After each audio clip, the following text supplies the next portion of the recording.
আজকে বানাবো এই মিনিয়েচার সিরিজের 3 নম্বর খাবার। সমস্ত খাবারের সিরিজে কিছু অন্যরকম খাবার না থাকলে কি হয়, তাই আজকে তোমাদের দেখাবো সাউথ ইন্ডিয়ান একটি জনপ্রিয় খাবার ধোসা। সাধারণত মনে করা হয় যে এই খাবারটি প্রথম তামিল বা কর্ণাটকে আবিষ্কার হয়েছিল। এটি একটি দক্ষিণ ভারতীয় খাবার হলেও এর জনপ্রিয়তা কিন্তু এখন সারা বিশ্বে। এই মিনিয়েচার সিরিজের সাউথ ইন্ডিয়ান খাবারটি তোমাদের কেমন লাগলো অবশ্যই জানিও।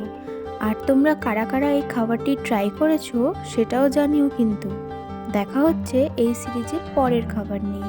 ততক্ষণ সবাই খুব ভালো থেকো, সুস্থ থেকো। আর তোমাদেরকে তো আগেই বলেছি, এই চ্যানেলটা যেহেতু একদম নতুন, তোমরা সবাই আমার পাশে থেকো।